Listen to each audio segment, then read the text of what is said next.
See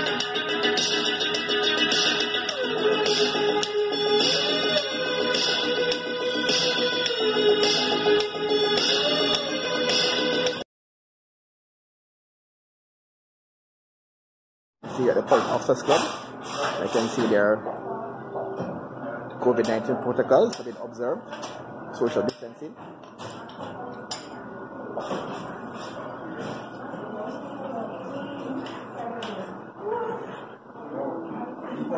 Blood drive.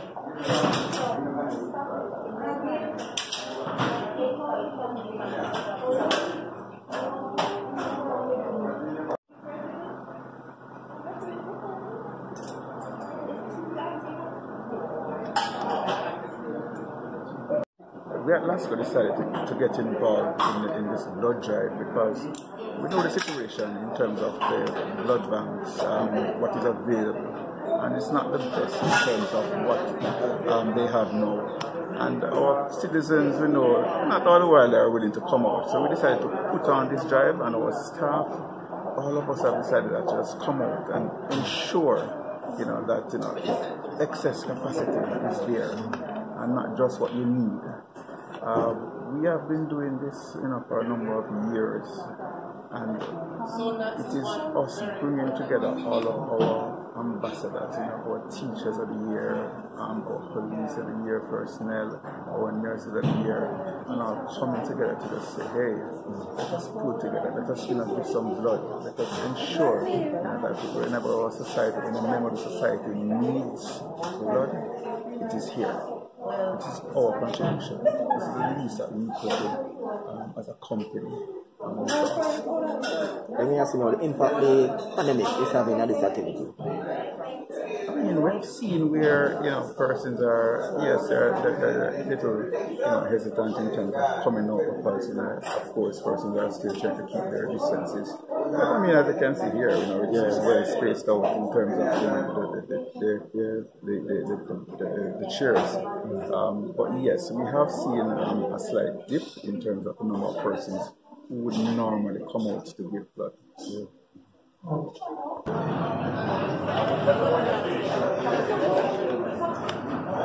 Up next, we're speaking to DSP Natalie Amamir, police force, and ask her the role the police play in this blood drive here today.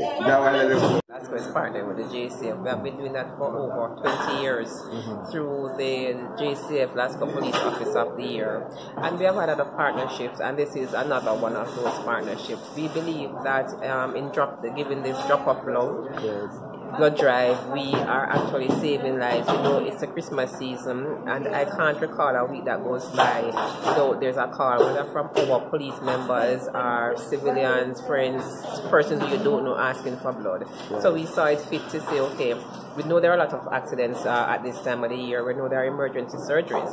So it is a part of our helping to keep you safe drive that we are donating blood. And I was just told that 1 pint of blood can save up to 3 lives. I did not know that before. I thought it was just 1 pint to somebody, right? But it said depends on what the person needs, if it's plasma or platelets. Now, just thinking about giving life to a stranger. We are here to protect, to serve, to reassure, and just being able to know that we are making that contribution, we are saving a life. That is one of the most important reasons why we are partnering in this Lasco Ambassadors Blood Drive. I know that.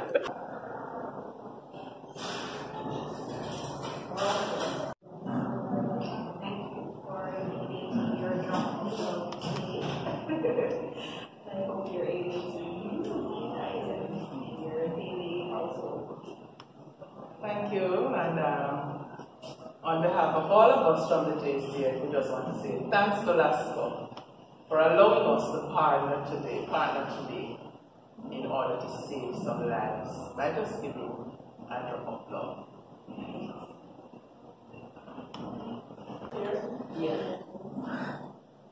When we give blood, it's always about saving life. And the life you save could be your very own. Yes. So in 2016, when this initiative came about, we were very much motivated to do so. And I'm saying we, because though the idea was my idea, the ambassadors of 2015, 2016, the Lasco Nurse of the Year and Principal of the Year, with their collaboration, we were able to have a successful drive. The ambassadors came together because we understand the importance of having blood available for our members. So today, for them to have had another success, yes, and an event of this nature, it speaks volume to the fact that as police officers, as nurses, as principals, as teachers, there is still care that is being displayed here. Because we have to care for our members, we have to care for our people. yes. And care cannot be overemphasized. And like I said, just giving blood is giving life. Right, yes. And it's always good to know that you can save a life. You know, in a pandemic now, globally, COVID-19, and impact having, it had actually on this activity. I am not going to say that it has or did not impact. What I would say is that when you plan events like these, you have to get everybody's support. And I know for one, persons are afraid of needles. Right, like so this could very well be one of the reasons why we didn't have more persons coming out. But I'll say to anybody who is afraid of needles that you are going to be benefiting from the letting that is done. So you're still going to have to be jabbed in order to be a recipient of that which is collected. So why not come on out whenever there's a blood drive, whether it is the Lasco ambassadors or any other entity, and you're able to give blood? I am advising persons to do so because your families are there, your colleagues are there, your friends are there, and they may need it at a time when nobody is available to give at that time. So you think the pandemic or the fear of needle causing a drop in that attendance? It could be, but there is no one factor why. There is no one factor why, but it could be. I am not the expert to speak on COVID per se, so I'm not going to say that it has definitely impacted, but there are other factors as to why we didn't have more persons coming out. The plans for next year? I'm hoping that they have plans, and hopefully we can get a better message out, and so that person will be more comfortable to come out and to support. All right, thanks so much. Avalindo, the initiator and the conceptualizer of this whole activity. Yes, but I will not say that it was just all about me, because we had robust ambassadors, 2015, 2016 ambassadors. We had the Principal of the Year, which was Mrs. Crook-Smith, and we also had the Nurse of the Year, which was Trivine Palmer, and together we did an exceptional job. The ambassadors of 2015, 2016 did an exceptional job, so kudos to them as well, because they were a part of the conceptualization. All right, thanks so much. You're welcome. That was Ms. Avalindo, the Lasco Top Cop of 2015.